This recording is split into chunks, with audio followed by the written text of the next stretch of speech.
19 de novembro de 1992.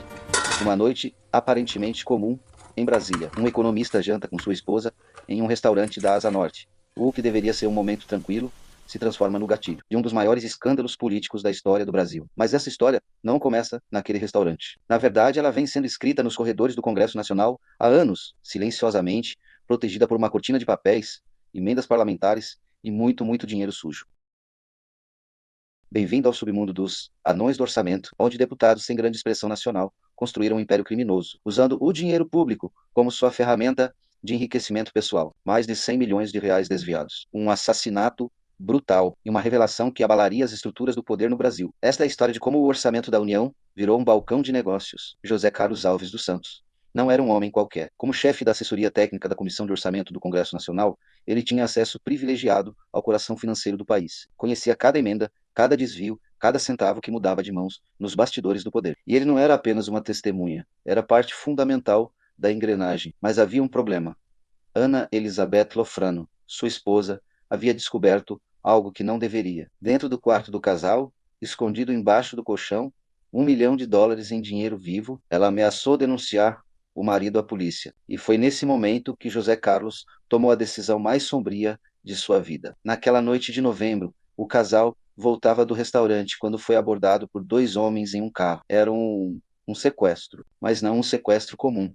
Era encomendado pelo próprio José Carlos. Ana Elizabeth foi levada para Planaltina, nas proximidades de Brasília, onde seria brutalmente assassinada a golpes de picareta e pedra. Seu corpo seria enterrado, e o economista voltaria para casa como se fosse mais uma vítima. Mas toda mentira tem um prazo de validade, e a de José Carlos estava prestes a expirar. Quando procurou a polícia alegando que sua esposa havia sido sequestrada, as contradições em seu depoimento eram gritantes.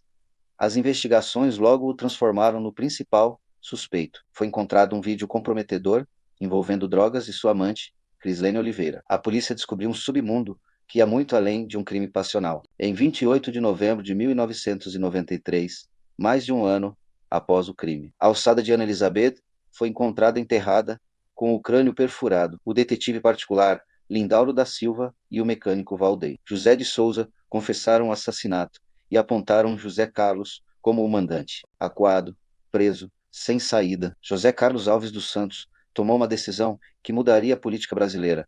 Ele abriu a boca e o que saiu de sua boca não era apenas a confissão de um assassinato, era a revelação de um dos maiores esquemas de corrupção já vistos no país. Para entender o esquema dos anões do orçamento, precisamos voltar ao final dos anos 1980 e início dos anos 1990. O Brasil acabava de sair da ditadura militar, a democracia era ainda jovem e o Congresso Nacional vivia um momento de relativa liberdade para definir o destino dos recursos públicos. A Comissão de Orçamento era onde o poder real se concentrava. Era ali que se decidia quem receberia verbas federais, quais obras seriam financiadas, quais entidades seriam beneficiadas, e foi ali que um grupo de parlamentares, deputados sem grande expressão nacional, o chamado Baixo Clero do Congresso, montou um sistema perfeito de corrupção. O esquema tinha 2 braços principais. Primeiro braço, as entidades fantasmas. Deputados apresentavam emendas ao orçamento destinando verbas federais para entidades filantrópicas e assistenciais.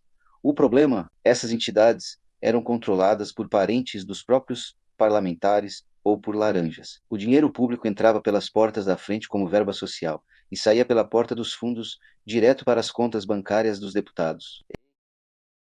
José Geraldo Ribeiro, deputado do PMDB de Minas Gerais, fundou 8 entidades que recebiam dinheiro da União. Todas tinham o mesmo endereço, locais onde funcionavam empresas dele. Raquel Cândido, deputada de Rondônia, apropriou-se de US$ 800 mil que deveriam ir para ações sociais. Segundo braço, o esquema das empreiteiras. Mas o verdadeiro dinheiro estava nas grandes obras. Deputados aprovavam emendas destinando verbas para obras de infraestrutura e usavam sua influência para garantir que determinadas empreiteiras vencessem as licitações. Em troca, recebiam comissões que variavam entre 5% e 20% do valor total da obra. Quanto maior a obra, maior a propina.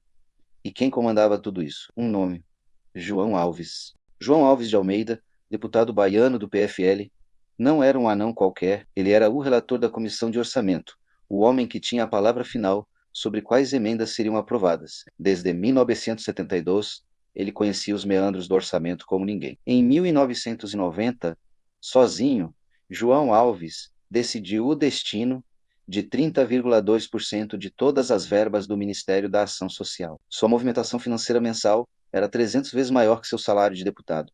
Como ele justificava tamanha fortuna? Com uma história que se tornaria lendária, alegou ter ganhado 56 vezes na loteria apenas em 1993.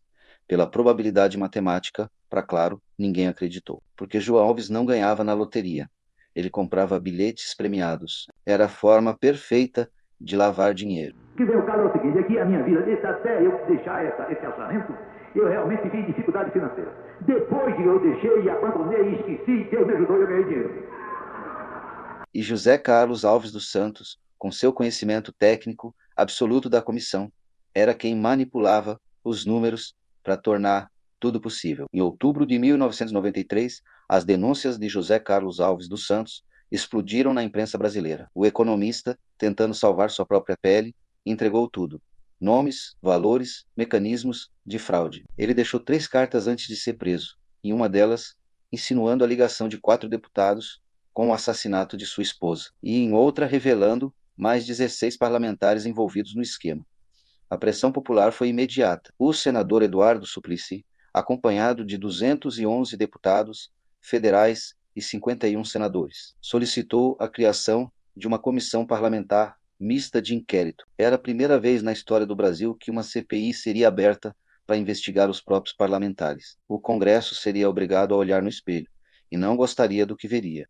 Essa CPI do orçamento trabalhou durante 3 meses intensos. Entre 1993 e 1994, foram quebrados 395 sigilos bancários, 267 sigilos fiscais e 43 telefônicos. A comissão colheu 79 depoimentos em 111 reuniões exaustivas. O presidente da CPI era o senador Jarbas Passarinho e o relator, o deputado Roberto Magalhães, do PFL de Pernambuco. No total, 37 parlamentares foram investigados. O relatório final pediu a cassação de 18 deles. Além dos deputados, 3 governadores, 2 ministros e 3 ex-ministros também foram investigados. A CPI descobriu diferenças absurdas entre preços cobrados por uma mesma empreiteira em contratos diferentes. Diferenças que variavam entre 31% e 1.172%. Os nomes começaram a cair como dominós. Ibicem Pinheiro, o mais importante dos envolvidos. Ele havia presidido a Câmara durante o impeachment de Fernando Collor, apenas um ano antes. Foi acusado pela movimentação de $1 milhão, que depois se comprovou ser apenas $1.000, mas já era tarde. Ele seria cassado. Anos depois, o Supremo Tribunal Federal arquivaria seu processo por sonegação fiscal, e ele voltaria à política, eleito vereador em 2004 e deputado federal em 2006. Genebaldo Correia, líder do PMDB na Câmara, renunciou antes do julgamento para escapar da inelegibilidade. João Alves, o chefão, também renunciou antes da cassação, preservando seus direitos políticos. Morreu em 2004, vítima de câncer de pulmão, levando muitos segredos para o túmulo. Manuel Moreira tinha movimentado $3,2 milhões entre 1989 e 1993. Sua ex-mulher, Marinalva Soares da Silva, depois na CPI, revelando detalhes do esquema. Ele renunciou antes da cassação. Raquel Cândido apropriou-se de $800 mil destinados a ações sociais. Foi cassada em 1994. Teria tentado suicídio e anos depois seria presa novamente por uma briga envolvendo apenas $2,5 mil. José Geraldo Ribeiro, cassado por enviar dinheiro para 8 entidades que, na verdade, eram controladas por ele. Dos 18 acusados, 6 foram cassados. 8 absolvidos pela Câmara e 4 preferiram renunciar para fugir da punição e preservar seus direitos políticos. Uma vitória ou uma derrota disfarçada. Grandes nomes teriam sido retirados das listas de investigados. A suspeita sempre pairou. Será que os verdadeiros poderosos escaparam ilesos, deixando apenas o baixo clero para pagar a conta? O julgamento na Câmara foi marcado por intensas pressões políticas. O chamado acordão limitou o número de cassações. Parlamentares de diferentes partidos negociaram nos bastidores para proteger aliados. A resistência foi tão grande que o próprio presidente da Câmara se recusava a entregar relatórios completos das subcomissões, que continham elementos cruciais de conexão do crime organizado. Outros nomes importantes escaparam ou foram absolvidos. Ricardo Fiuza, ministro da Ação Social no governo Collor, à frente da Comissão de Orçamento. Beneficiou uma fazenda sua com verbas federais. Foi absolvido pela Câmara. Morreu em 2005. Gedel Vieira Lima era apoiado político de João Alves, acusado de receber dinheiro de empreiteiras. Foi absolvido, mas anos depois se tornaria ministro e seria envolvido em novos escândalos. Edson Lobão, então governador do Maranhão, foi citado nas denúncias. As investigações não foram levadas adiante por falta de tempo. Mais tarde, se tornaria ministro de Minas e Energia. E José Carlos Alves dos Santos, o delator, foi condenado em 1997 a 17 anos de prisão como mandante do assassinato de Ana Elizabeth. Cumpriu apenas 4 anos em regime fechado. Tentou suicídio na cadeia, mas foi salvo. Em 2002, foi denunciado pelo Ministério Público Federal por corrupção passiva e condenado a mais 10 anos e 1 mês de reclusão. Foi preso novamente em 2014, aos 71 anos, e solto 2 anos depois, com indulto. Hoje vive isolado, sem aposentadoria, sem o luxo de antes. Muitos segredos dos anões do orçamento ele levará para o túmulo. A CPI do orçamento teve um impacto profundo na política brasileira, mas nem sempre da forma que se esperava. Algumas mudanças importantes foram implementadas. Primeiro, rodízio na comissão de orçamento, para evitar a formação de feudos de poder. Foi estabelecido que os membros da comissão fossem alternados periodicamente. 2. Transparência nas emendas, as chamadas emendas do relator, que não precisavam ser previamente publicadas e eram entregues de última hora, apostando no quórum mínimo, passaram a ter mais controle. O orçamento deixava de ser uma caixa preta conhecida por poucos. 3. Mudança constitucional. Uma emenda de revisão da Constituição impediu que parlamentares apresentassem renúncia ao mandato após abertura de processo que pudesse levar à suspensão de seus direitos políticos. Manobra que permitiu que João Alves e outros escapassem da inelegibilidade, mas especialistas como o consultor de orçamento da Câmara, Roberto Piscitelli, avaliam que o Brasil aprendeu muito pouco com a CPI.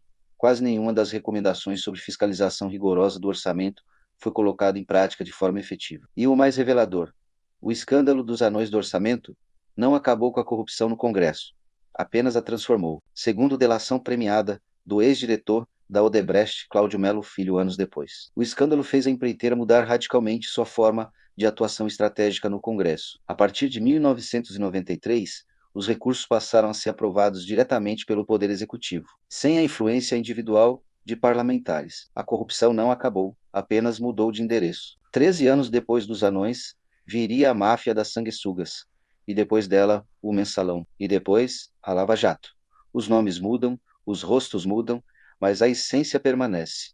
O orçamento público, em vez de servir ao povo, continua sendo disputado como de os anões do orçamento foram chamados assim porque eram deputados de baixa estatura política, anões de poder sem grande expressão nacional. Mas, ironicamente, muitos deles também tinham baixa estatura física, o que tornou o apelido ainda mais marcante. Eram 7 deputados principais, todos com altura reduzida, que transformaram a comissão de orçamento em um verdadeiro balcão de negócios. Mais de 100 milhões de reais foram roubados. Um assassinato foi cometido. 6 deputados perderam seus mandatos. E o Brasil teve sua primeira grande lição de que a corrupção não mora apenas no executivo. Ela está enraizada em todos os poderes. Hoje, quando olhamos para trás, a pergunta permanece: aprendemos alguma coisa? Ou os anões apenas ensinaram aos próximos corruptos como não serem pegos? O orçamento da União continua sendo aprovado todo ano. Emendas continuam sendo apresentadas. O poder continua mudando de mãos. E em algum lugar, nos corredores de Brasília, alguém está desviando dinheiro público neste exato momento. Os anões do orçamento não foram os primeiros. E certamente não foram os últimos